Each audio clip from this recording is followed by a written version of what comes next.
اعوذ باللہ من نفسی ومن الشیطان اللعین الرجیم بسم اللہ الرحمن الرحیم وبہ نستعین وصلی اللہ علی سیدنا وحبیب قلوبنا وطبیب نفوسنا ابی القاسم محمد اللهم صل على محمد وآل محمد وأهل بيته الطيبين الطاهرين المنتجبين لا سيما بقية الله العظم في العظيم أما بعد قال رسول الله صلى الله عليه وآله وسلم اطلبوا العلم ولو بالسين. ایک سلوات پڑھ دیجیے.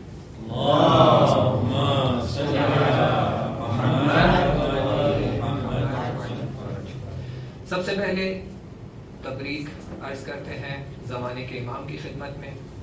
دو بزرگ ہستیوں کی ولادت ہے اور بہت ہی مبارک شب ہے، تو اس شب کی مبارکبادی اور اس شب کی ولادت کے موقع پر ہم خود امام زمانہ عجل اللہ تعالی فرجہ شریف سے اللهم صل على محمد وآل محمد ایک عیدی کی توقع کرتے ہیں.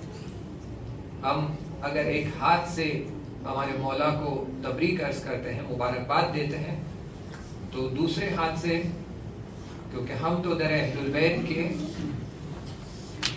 جو ہم کہتے ہیں فقیر ہیں، ہم ان کے در کے غلام ہیں، تو دوسری طرف سے ہم امام سے خواہش کرتے ہیں، گزارش کرتے ہیں، درخواست کرتے ہیں کہ مولا اس مبارک موقع پر ہمیں ایک عیدی عطا فرمائے. اب دیکھیے، عیدی مانگنا اگر ہم ہمارے حیثیت کے حساب سے مانگیں گے تو وہ ہمیں ہمارے حیثیت کے حساب سے دیں گے، لیکن اگر ہم دینے والے کو کہیں کہ تم اپنی حیثیت کے حساب سے دو، تو مولا تو زمانے کے امام ہیں، ہر چیز پر قدرت رکھتے ہیں، تو پھر جب وہ اپنی حیثیت کے حساب سے دیتے ہیں تو وہ حتماً ہماری حیثیت سے بہت زیادہ ہوتا ہے. تو اگر عیدی مانگنا ہی ہے تو ہم مولا سے کہیں گے کہ مولا آپ جتنے کریم ہیں، آپ جتنے رؤوف ہیں، آپ جتنے بڑا دل رکھتے ہیں، آپ اپنی حیثیت سے ہمیں آج ایک عیدی عطا فرمائیے جس سے ہماری زندگیوں میں ایک تبدیلی، ایک چینج آ جائے. ایک سلوات پڑھ دیجیے. اللهم صل على محمد وآل محمد. آپ کی خدمت میں میں نے ایک حدیث کی تلاوت کی ہے، حدیث پڑھا ہے، اور اس حدیث کا معنی تقریباً آپ سب جانتے ہی ہیں. حدیث کا معنی یہ ہے کہ رسول خدا صلی اللہ علیہ وآلہ وسلم کہہ رہے ہیں کہ علم کو طلب کریے، چاہے پھر آپ کو اس کے لیے چین تک جانا پڑے. چین یعنی چائنا. اب یہاں ایک بہت بڑا سوال ہمارے سامنے ہے کہ رسول خدا کہہ رہے ہیں کہ اگرچہ تمہیں علم حاصل کرنے کے لیے اتنی سختی اٹھانا پڑے کہ تمہیں اس زمانے میں، رسول خدا کے زمانے میں عربین پیننسولا سے نکل کر چائنا تک جانا ایک کوئی معمولی بات نہیں تھی. ایسا نہیں تھا کہ آپ نے ویزا لے لیا، فلائٹ ٹکٹ بک کر لی، 6 گھنٹے میں آپ چائنا پہنچ گئے. نہیں، آپ کو مہینوں لگ جاتے تھے. آپ کو سفر کی تیاری کر کے چین تک پہنچنے میں کبھی مہینوں سے سال لگ جاتا تھا.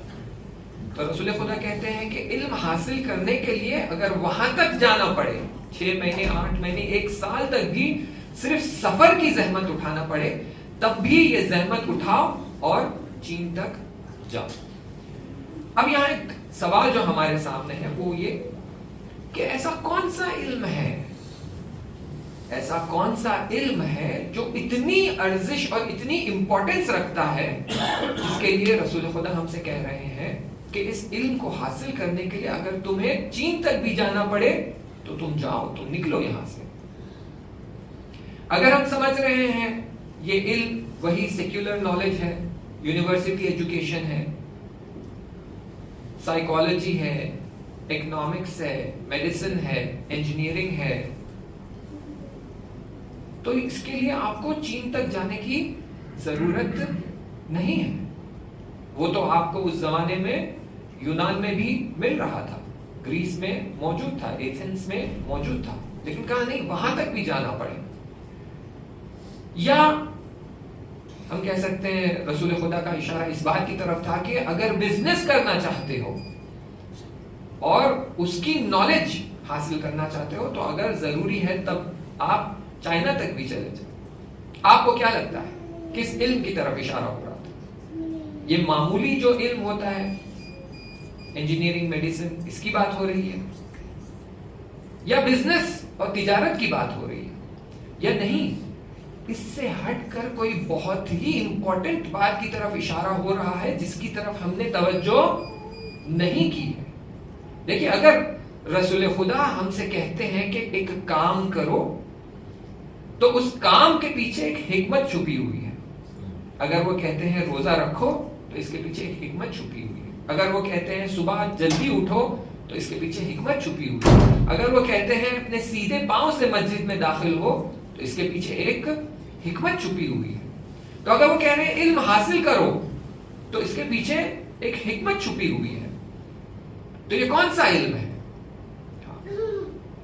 یہ علم وہ علم ہے جو آپ کو خدا کی معرفت حاصل کرنے میں مدد کرتا ہے. وہ آپ کو چائنا جانے کے لیے اس لیے نہیں کہہ رہے ہیں کہ آپ وہاں جائیں اور وہاں پر بزنس سیکھ کر آئے. آپ وہاں جائیں وہاں کی لینگویج سیکھ کر آئے. آپ وہاں جائیں وہاں کا آرٹس اینڈ کرافٹ سیکھ کر آئے. چائنیز بون چائنا کیسے بنانا ہے. نہیں، وہ کہہ رہے ہیں تم کو اگر چائنا جانے تک کی بھی زحمت اٹھانی پڑی تو اٹھاؤ، لیکن علم حاصل کرو. کون سا علم؟ ایسا علم جو تمہارے دل میں خدا کی معرفت کو بھر دے. تو یہ سفر کامیاب سفر ہے، تو یہ سفر کا کوئی فائدہ ہوگا. اور اس زمانے میں چائنا میں فلسفی کی کافی ڈسکشن ہوتی تھی. تو فلسافیکل ڈسکشن، انسان کو سمجھنا، خدا کو سمجھنا، یہ آپ کو حاصل کرنے کے لیے اگر زحمت بھی اٹھانی پڑی تو اٹھائے، جائے وہاں تک. اب دیکھیے سننے کے لیے تو بہت اچھی بات لگی ہے کہ بھائی رسول کہہ رہے ہیں کہ اگر تمہیں ایسا علم مل سکتا ہے جس کی وجہ سے تمہاری معرفت میں اضافہ ہو سکتا ہے تو حتیٰ چائنا تک بھی جانا پڑے تو جائیے. اس حدیث سے ہمیں کچھ سیکھنے کی ضرورت ہے. اگر پیغمبر کہہ رہے ہیں کہ چائنا پہنچ جاتے ہو اور وہاں تمہیں موقع ملتا ہے جہاں سے تم علم حاصل کر سکتے ہو جس سے تمہارے دل میں خدا اور اہل البیت کی معرفت بڑھ سکتی ہے، تو ہم میں سے کئی ایسے لوگ ہیں جو قم پہنچ چکے ہیں. اور یہ تو مرکز ہے علم کا، اور یہاں اہل البیت کی معرفت، خدا کی معرفت حاصل کرنے کے لیے دروازے کھلے رکھے ہیں. لیکن ہم میں سے کئی لوگ ایسے ہیں جو یہاں آتے ہیں اور پھر اپنے کام کاج میں اتنا بزی ہو جاتے ہیں کہ ہفتے میں، دن تو چھوڑ دیجئے، ایک ہفتے میں ہم اتنا بھی وقت نہیں نکالتے کہ جائیں ایک درس میں شرکت کریں اور اہل البیت اور خدا کی معرفت میں اضافہ ہو سکے، ایسے علم کو حاصل کریں. جبکہ ہم کہاں ہیں؟ چائنا میں نہیں ہیں، ہم قم مقدس میں ہیں، جہاں ہر قدم پر آپ کو درس ملے گا، جہاں ہر قدم پر آپ کو کلاس برگزار ہوتی ہوئی نظر آئے گی. اور ایسا نہیں ہے کہ صرف فارسی میں اور عربی میں ہو رہی ہے، مختلف زبانوں میں یہاں کلاسز برگزار ہوتی ہیں. انگلش میں بھی ہوتی ہے، اردو میں بھی ہوتی ہے، گجراتی میں بھی ہوتی ہے. نہیں ہے تو ایسے استاد موجود ہے جو گجراتی میں بات کر سکتے ہیں، آپ ان سے درخواست کر کے کلاس رکھوا سکتے ہیں. لیکن یہ سوچنے والی بات ہے کہ ہم ایسے شہر میں آئے ہوئے ہیں جسے کہتے ہیں علم کا شہر، اور ایسے شہر میں آ کر ہمارا سب سے بڑا کنسرن اور ہمارا سب سے بڑا دغدغہ یہ ہے کہ میں یہاں سے بزنس کیسے کروں.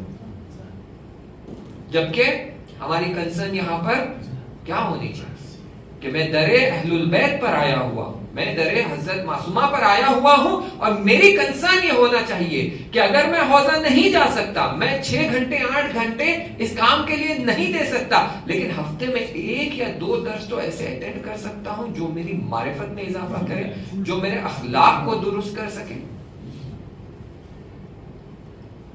یہی بہت بڑا فرق ہے. دیکھیے, ایک ہوتے ہیں عوام, ایک ہوتے ہیں خواص, اور ایک ہوتے ہیں خواص الخواص. خواص یعنی وہ لوگ جو خاص ہیں, عوام یعنی وہ لوگ جو عام ہیں. وہ لوگ جو اس وقت مڈغاسکر میں بیٹھے ہوئے ہیں وہ لوگ عام لوگ ہیں. کیوں؟ کیونکہ انہیں بہت ساری چیزوں کا ایکسس نہیں ہے جن چیزوں کا ایکسس آپ کو ہے, تو وہ عام لوگ ہیں. لیکن آپ اگرچہ طالب علم نہیں ہیں لیکن آپ خاص ہیں. کیوں خاص ہیں؟ کیونکہ آپ میں کوئی بات ہے جس کی وجہ سے بی بی معصومہ سلام اللہ علیہا نے آپ کو اجازت دی ہے کہ آپ قم میں زندگی کریں. آپ آئیں, قم میں رہیں. قم بی بی معصومہ کا گھر ہے, انہوں نے آپ کو اجازت دی ہے, اذن دخول دیا ہے کہ آئیے میرے گھر میں, میرے شہر میں آپ رہ سکتے ہیں. کیوں؟ کیونکہ آپ عوام نہیں ہیں, خاص ہیں. اور جو طالب علم ہے, جو حوضہ جوائن کر چکے ہیں, وہ خواص کے خاص الخاص ہیں. یعنی ایسے لوگ جو خاص میں بھی خاص ہیں. ہم ان کی بات نہیں کریں گے. کیوں؟ کیونکہ انہیں تو حوضے میں یہ سب کچھ بتایا جاتا ہے, سکھایا جاتا ہے. انہیں وہاں پر عقائد بھی سکھائے جاتے ہیں, احکام بھی سکھایا جاتا ہے, فلسفہ بھی سکھایا جاتا ہے, فقہ بھی سکھایا جاتا ہے, اصول بھی سکھایا جاتا ہے. تو یہ ساری باتیں وہ وہاں سیکھ رہے ہیں, انہیں سمجھ آ رہی ہے. لیکن وہ لوگ جو حوضہ نہیں جا رہے ہیں اور وہ سوچ رہے ہیں کہ ہم یہاں آ گئے ہیں اور ہم ہماری زندگی عام لوگوں کی طرح بتائیں گے, تو یہ بہت بڑی غلط فہمی ہے آپ کی کہ آپ اب عوام نہیں ہیں, آپ خاص ہیں. کیوں خاص ہے؟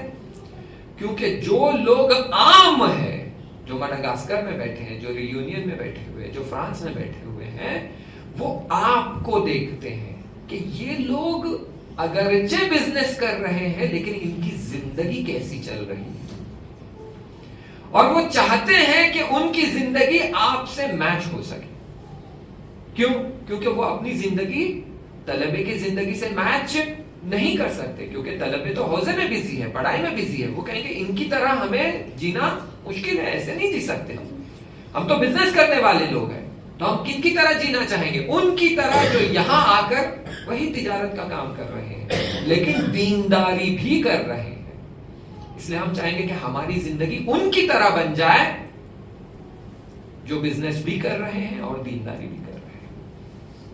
تو جو لوگ یہاں طالب علم نہیں ہیں, اسٹوڈنٹ نہیں ہیں حوزہ میں, انہیں اپنی زندگی پر توجہ کرنے کی ضرورت ہے کہ ہم جس انداز سے یہاں پر زندگی جی رہے ہیں وہ عوامان زندگی نہیں جی سکتے. اب ہم بی بی کے مہمان ہیں اور وہ بھی خاص افراد میں سے, تو اب ہمیں ہماری زندگی میں وہ چینج لانے کی ضرورت ہے جس کی وجہ سے بی بی ہم سے خوش ہو کر ہمیں اجازت دیتے رہیں کہ ہم یہاں پر لانگ ٹرم رہ سکیں. ورنہ اگر ہم یہاں رہتے ہوئے اپنی زندگی کو عوام کی طرح بتائیں گے, وہی موویز دیکھنا, گانے سننا, گھر میں PS5 PS4 لگا کر بچوں کو گیمز کھلوانا اور ان کو دینی تعلیم کی طرف رجوع نہیں دلانا, انہیں قرآن سے محبت نہیں کروانا, ان کو درس اخلاق میں نہیں لے کر جانا, حفظ قرآن کا پروگرام نہیں رکھنا. جب یہ بچے پلٹ کر اپنے شہر جاتے ہیں تو وہاں کے بچوں میں اور ان میں کوئی فرق نظر نہیں آتا. ان کے بیہیویئر میں ان کے بیہیویئر میں کوئی فرق نظر نہیں آتا. یعنی یہ کہ نہ ہم نے اپنی زندگی کو سدھارا ہے, نہ ہم نے ہماری اولادوں کی زندگی کو سدھارا ہے. جب آپ نے اپنی زندگی میں کوئی چینج ہی نہیں لایا, جبکہ آپ قم مقدس میں رہتے ہیں, تو بی بی کہیں گے پھر تمہارا یہاں کیا کام؟ تم تو انہی کی طرح زندگی جی رہے ہو. تمہارے گھر میں بھی نیٹ فلکس چل رہا ہے, تمہارے گھر میں بھی بچوں کے ہاتھ میں موبائل میں یوٹیوب ٹک ٹاک چل رہا ہے, تو تمہارے بچے اور ان میں کیا فرق ہو گیا؟ تو یہاں تمہارا رہنے کا کیا فائدہ؟ ہاں عزیزو, اب بات میں صرف ان کی نہیں بلکہ طلاب کی بھی کروں. طلاب عزیز جو یہاں حوزے میں ہیں, کئی بار ہمیں لگتا ہے کہ ہم نے ہماری زندگی میں سوچ سمجھ کر ایک ڈیسیشن لیا, اور وہ ڈیسیشن کیا ہے؟ وہ ڈیسیشن یہ ہے کہ ہم اپنی اس زندگی کو چھوڑ کر حوزے میں آئیں گے اور طلبے بن جائیں گے, طالب علم بن جائیں گے اور دین کی خدمت کریں گے. اسی لیے آپ معمولاً جب طلاب سے بات کرتے پوچھتے تو وہ کہتا ہے کہ میں اپنی جاب چھوڑ کر آیا ہوں, میں اپنا بزنس چھوڑ کر آیا ہوں, میں اپنی فیملی چھوڑ کر آیا ہوں. عزیزو, آپ نہیں آئے, آپ نہیں آئے, بلکہ یہ امام زمانہ اجل اللہ تعالی فرجہ شریف تھے جنہوں نے آپ میں کچھ قابلیت دیکھی کہ اس بندے میں وہ قابلیت ہے کہ یہ میری اور دین کی خدمت کر سکتا ہے, اسی لیے آپ کو اس گندگی سے اٹھا کر اس پاک ماحول میں لے کر آ گئے کہ آپ آئیں, درس پڑھیں اور دین کی اور میری خدمت کر سکیں. اسی طرح جو طالب علم نہیں ہے ان کے اندر بھی کوئی خاص بات تھی جسے دیکھ کر امام زمانہ نے کہا کہ تم وہاں مت رہو, وہ تمہارے لائق نہیں ہے جگہ, تمہیں وہاں سے اٹھایا گیا اور یہاں لایا گیا ہے. اب یہ بات ہمیں پتا ہونی چاہیے کہ ہر ایسے انسان کو ایک ایکسپیریمنٹل ٹائم پیریڈ دیا جاتا ہے, آپ کو ایک آزمائشی موقع دیا جاتا ہے. جیسے آپ کسی انسٹیٹیوٹ میں ایڈمیشن لیتے ہیں تو ایک ٹرم کے لیے آپ کو کہتے ہیں کہ آپ یہاں رہیے, ہم آپ کا پرفارمنس دیکھیں گے, اگر آپ کا پرفارمنس اچھا ہے تو کنٹینیو, اگر آپ کا پرفارمنس اچھا نہیں ہے تو ہمارے مدرسے میں آپ کنٹینیو نہیں کر سکتے. یعنی اگر ایک بچہ اسکول میں جاتا ہے اور وہاں فیل ہوتا ہے تو شاید اسے ایک چانس اور مل جائے, لیکن سیکنڈ ایئر پھر فیل ہوتا ہے تو اسکول کہے گا کہ آپ میں وہ قابلیت اور ٹیلنٹ نہیں ہے, آپ جائیں ہمارے اسکول سے, آپ کی وجہ سے ہمارے اسکول کا نام بدنام ہو رہا ہے.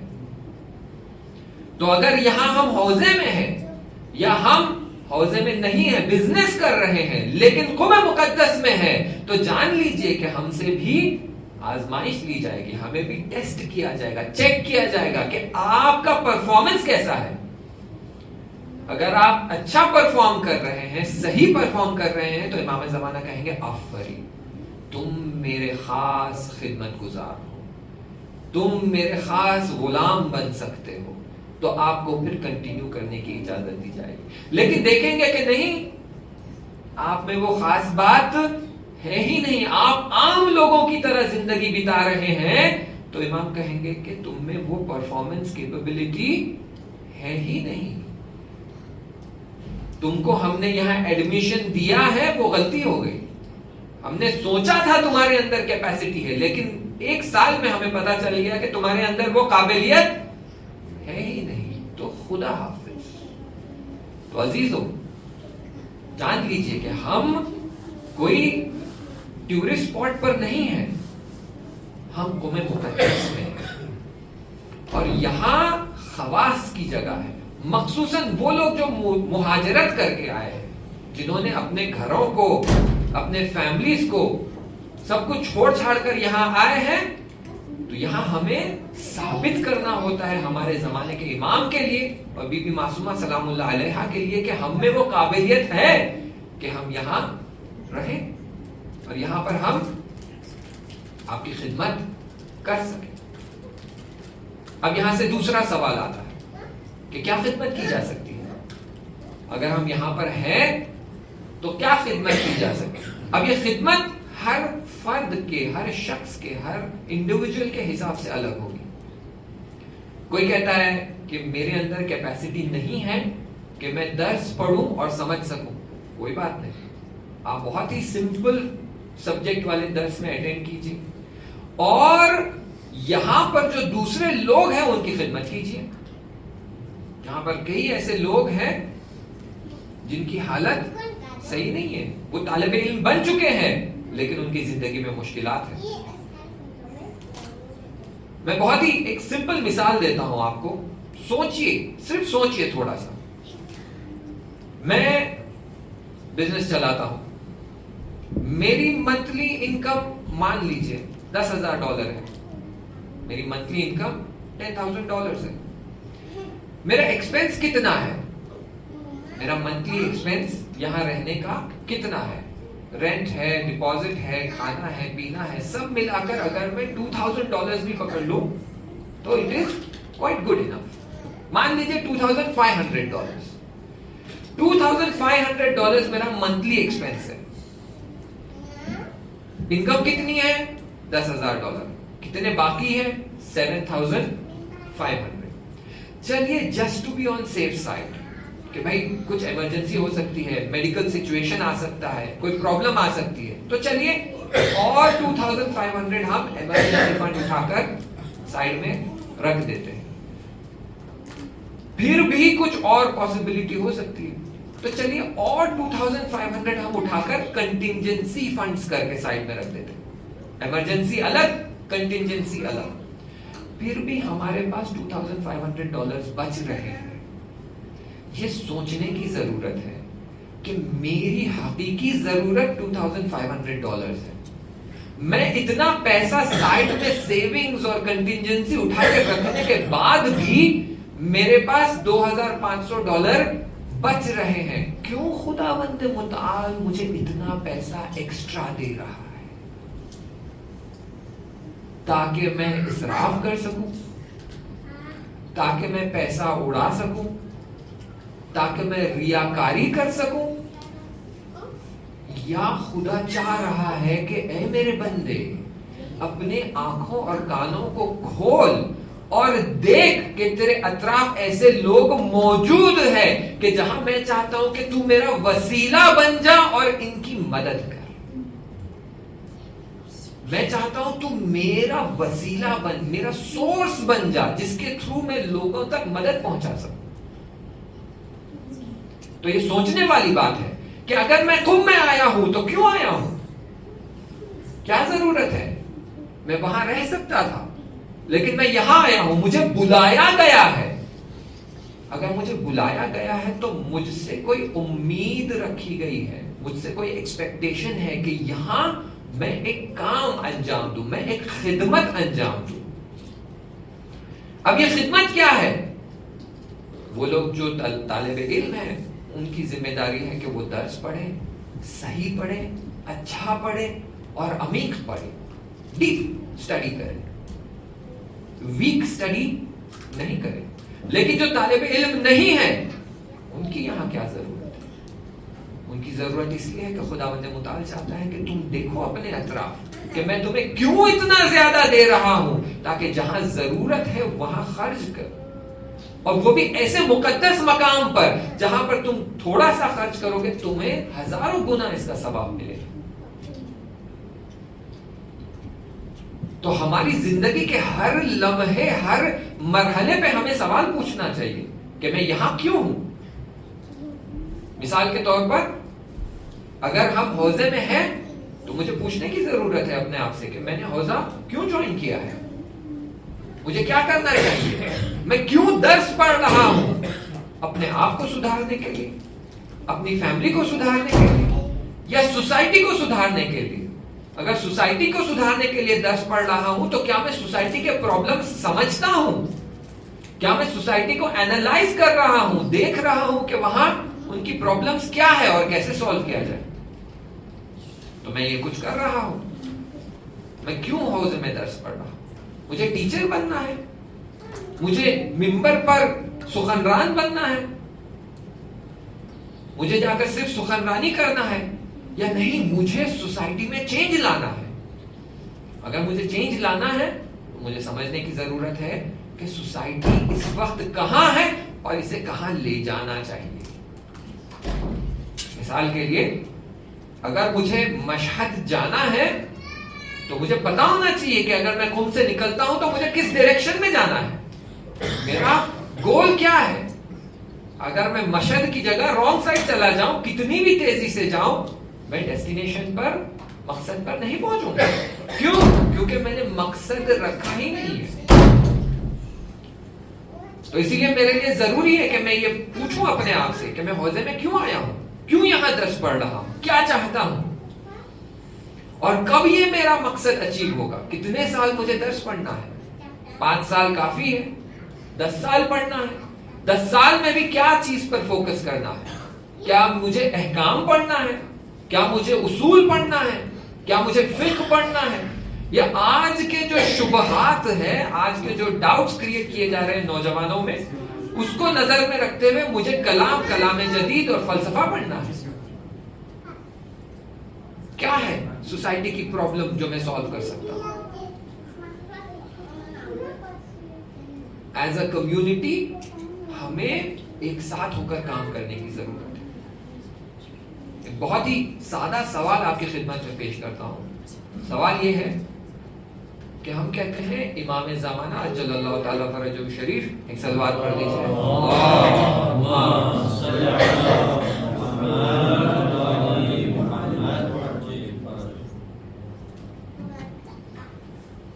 ہم کہتے ہیں کہ ان کا ظہور جب ہوگا جب 313 افراد حاضر ہو جائیں گے. جب 313 آ جائیں گے تب امام کا ظہور ہو جائے گا. اب یہ بڑا سوال جو ہمارے سامنے ہے وہ یہ، 313 افراد کہاں سے آئیں گے؟ کون سی کمیونٹی میں سے یہ 313 افراد آئیں گے؟ جیوز میں سے آئیں گے؟ کرسچنز میں سے آئیں گے؟ بدھسٹ میں سے آئیں گے؟ ہندوز میں سے آئیں گے؟ یا مسلمان؟ اور مسلمان میں بھی اہل تشیع میں سے؟ اگر اہل تشیع میں سے 313 افراد آنا چاہیے تو ہم میں سے کتنے لوگ یہ سوچتے ہیں کہ ان 313 میں سے ایک مجھے بننا چاہیے؟ ہے نا؟ ہم کیا سوچتے ہیں؟ فلانی، وہ استاد حسن نصر اللہ، آیت اللہ خامنئی، آیت اللہ سیستانی، یہ لوگ بنیں گے. میں چلے ٹھیک ہے، آپ کہہ سکتے کہ بھائی حسن میں یہاں پر جوانوں کو، نوجوانوں کو دیکھ رہا ہوں، لیکن وہاں بیک سائڈ پہ میں دیکھتا ہوں تو کہہ سکتے بھائی اب ہماری ایج ہو گئی ہے، اب کہاں 313 میں سے ہو سکتے ہیں. ٹھیک ہے، لیکن کیا آپ یہ امید رکھ سکتے ہیں کہ ہمارے بچوں میں سے کوئی 313 میں سے ہو جائے؟ آپ میں سے جو میرڈ ہیں، جن کی اولادیں ہیں، کیا آپ اپنی اولادوں کی تربیت ایسے کر رہے ہیں کہ میری اولاد میں سے ایک یہ 313 میں سے ہونا چاہیے؟ اگر ہم یہ نہیں کر رہے ہیں تو پھر یہ جو دعا ہم پڑھتے ہیں اللہم کل ولیک، اس کا کیا فائدہ ہے؟ سمجھ رہے ہیں آپ میں کیا کہہ رہا ہوں؟ دیکھیے، اگر مجھے بخار ہے 103 104، یا اگر آپ سیلسیس سے دیکھ رہے ہیں تو 40 41، میرے بازو بخار کی دوا رکھی ہوئی ہے، یہاں پر پیناڈول اور دوسری ایسیٹامینوفن، یہ گولیاں رکھی ہوئی ہے کہ اگر میں یہ کھاؤں گا تو میں ٹھیک ہو جاؤں گا، ہے نا؟ لیکن میں یہ گولی نہیں کھا رہا ہوں، میں سلوات پڑھ رہا ہوں. کیا صرف سلوات پڑھنے سے میری بیماری کم ہو جائے گی؟ خدا نے کہا ہے کہ میں نے طبیب کو، ڈاکٹر کو رکھا ہے تاکہ جب تم مریض ہو جاؤ تو جاؤ ڈاکٹر کو دکھاؤ، اس سے دوائی لو، دوائی کھاؤ، اور پھر توکل پر خدا رکھو کہ خدا تمہیں شفا عطا کرے گا.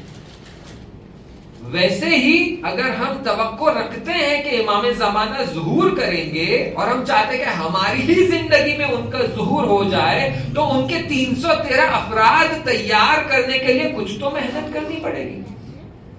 کچھ تو زحمت اٹھانی پڑے گی. اگر ہم خود ہماری اولادوں سے یہ امید ہی نہیں رکھتے کہ ان میں سے کوئی ایک 313 میں سے بن جائے, نہ ہی کوشش کرتے ہیں کہ ان کی تربیت ہم ایسے کریں کہ یہ 313 میں سے ایک بن جائے. خیر اگر یہ نہیں بن سکے لیکن ان کو اس طرح تیار کرتے ہیں کہ یہ اپنی اولادوں کو 313 میں سے بنا لے, تب جا کر ظہور کے لیے زمینہ تیار ہوگا, تب جا کر وہ ماحول بنے گا کہ ظہور ہو سکتا ہے. جب ہماری ہی قوم اس بات کو لے کر پوری طرح کمپلیسنٹ ہے, غافل ہے, آرام سے بیٹھی ہوئی ہے کہ ہاں ظہور ہوگا, کب؟ جب سپاہی تیار ہوں گے. سپاہی کہاں سے آئیں گے؟ ہمارے گھروں سے. تو کیا میں وہ محنت کر رہا ہوں, کیا میں وہ کوشش کر رہا ہوں کہ اپنے گھر میں ان سپاہیوں کو تیار کروں, ایسے افراد بناؤں جیسے کربلا میں تھے جو کبھی امام کا ساتھ چھوڑ کر نہ جائیں؟ کیا میں ایسی تربیت کر رہا ہوں اپنی اولاد کی؟ کیا میں اپنے اولاد کے دل میں امام زمانہ کی محبت بھر رہا ہوں؟ وقت زیادہ نہیں ہے لیکن ایک بہت چھوٹی سی مثال دے کر آگے بڑھتا ہوں. کوئی بڑا سخت کام نہیں ہے کہ اپنے بچوں کے دلوں میں امام زمانہ کی محبت بھر دے. آج ولادت کی شب ہے, گھر میں جائیں, کوئی بھی گفٹ ڈھونڈ کر نکالے, بچہ جب سو جائے تو اس کے بیڈ سائڈ پہ رکھ دیجیے. صبح جب اٹھے گا تو گفٹ دیکھے گا, بولے گا بابا گفٹ کہاں سے آیا؟ کہیے بیٹا کیونکہ اتنے اچھے بچے ہیں اسی لیے آپ کے لیے امام زمانہ نے گفٹ بھیجا. یہ مت کہیے مما بابا نے دیا ہے. آپ تو بہت چیزیں کرتے ہی رہتے ہیں, کبھی کبھی اہل البیت کے نام سے بھی اپنے بچوں کو تحفہ دیجیے تاکہ ان کے دل میں اہل البیت کو لے کر محبت جاگ جائے. او امام زمانہ میرے بارے میں سوچ رہے ہیں, انہوں نے میرے لیے گفٹ بھیجا. ہاں بیٹا آپ بہت اسپیشل ہیں, آپ امام کے فیورٹ ہیں, اسی لیے امام نے آپ کے لیے گفٹ بھیجا ہے. اچھا ہاں, لیکن اگر آپ چاہتے ہو کہ ہمیشہ واقعی امام کے فیورٹ بنے رہے تو آپ کو بھی کچھ کرنا پڑے گا. کیا کرنا ہے بتائیے؟ نیک کام. آپ کو آج ایک آیت حفظ کرنا ہے, آپ کو آج کسی غریب کو پیسہ دینا ہے صدقے کے طور پر, آپ کو آج ایک کوئی بھی نیک کام, ایک تسبیح کرنا ہے. آپ کو کچھ نہیں تو نہیں, آپ کو آج مما جب کھانا بناتی ہے آپ کو مما کا ہاتھ چوم کر کہنا ہے تھینک یو مما, آپ نے بہت اچھا کھانا بنایا. وہ امام صرف اتنا چاہتے ہیں. ہاں ہر ایسے موقع پر بچے کو تحفہ دیجئے امام کے نام سے, بچے کے دل میں امام کی محبت جاگ جائے گی. پھر کل آپ کہیں گے امام چاہتے ہیں تم یہ کرو, وہ بچہ انجام دے گا. آج آپ جا کر کہیں گے امام چاہتے ہیں یہ کرو, بچہ کہے گا why what's in it for me, کیوں میں یہ کروں؟ صدقہ دو, کیوں دوں؟ میرے جیب سے پیسے چلے جائیں گے. دستومان میں نے دے دیا, اب میرے پاس دستومان نہیں ہے, میں سوچ رہا تھا آئس کریم کھاؤں گا, اب دستومان ختم ہو گئے. لیکن جب آپ کہیں گے امام آپ کو کانسٹنٹلی گفٹ دے رہے ہیں اور امام چاہتے ہیں کہ ایک کام آپ امام کے لیے کرو, بچہ کرے گا. عزیزو دین بہت آسان ہے, طریقہ سیکھنے کی ضرورت ہے. کم میں آئے ہوئے ہیں, موقع کا فائدہ اٹھائیے. جہاں علم مل رہا ہے جائیے شرکت کریے, علم سیکھیے, اخلاق سدھاریے, اپنے اندر معرفت بڑھائیے, اہل البیت معرفت حاصل کریے, اپنی زندگی میں چینج لائیے تاکہ جب آپ واپس جائیں تو لوگ آپ کو دیکھ کر بولے کہ بھائی یہ قوم گئے تھے ان کی زندگی بدل گئی, یہ در اہل البیت پر گئے تھے ان کی زندگی بدل گئی. ہمارے دل میں بھی خواہش ہے کہ ہم جائے وہاں پر اور اپنی زندگیوں کو سدھار کر واپس آئے. تو انشاءاللہ میں دعا کرتا ہوں اور امید کرتا ہوں کہ ایک تو یہ کہ اس پروگرام سے آپ کا کوئی فائدہ ہوا ہوگا, دوسری یہ کہ خدا پروردگار ہمیں تو نے ایک موقع دیا ہے کہ ہم قم میں آئیں, ہمیں یہ موقع بھی دے اور توفیق بھی دے کہ یہاں رہ کر ہم اس موقع کا پورا فائدہ اٹھا سکیں. خدا یا پروردگار ہمارے لیے ایسے اساتید اور ایسے پروگرامز فراہم کر جہاں سے ہم ہماری معرفت میں اضافہ کر سکیں. خدا یا پروردگار ہمیں توفیق عطا فرما کہ ہم درس اخلاق میں شرکت کر سکیں اور اپنی نفسوں کو پاک کر سکیں. خدا یا پروردگار ہمیں توفیق عطا فرما کہ ہم اپنی تربیت کر سکیں اور اپنی اولادوں کی تربیت کر سکیں تاکہ زمانے کا امام جو 1200 سال سے انتظار میں ہے اس کے لیے ہم ہمارے 313 تیار کر سکیں. اگر نہیں تو کم سے کم ہماری کمیونٹی میں سے ایک 25 افراد ایسے ہوں جو امام کی خدمت میں حاضر ہو سکے. وآخر الدعوانا وصلی اللہ علی سیدنا محمد وعلی بیتہ الطیبین الطاہرین. اللهم صل على محمد وعلى محمد وعجل فرجهم. بسم الله الرحمن الرحيم. اللهم كل وليك الحجة ابن الحسن صلواتك عليه وعلى آبائه في هذه الساعة وفي كل ساعة وليا وحافظا وقائدا وناصرا ودليلا وعينا حتى تسكنه أرضك طوعا وتمتعه فيها طويلا برحمتك يا أرحم الراحمين. ایک سال بعد پڑھ دیجیے.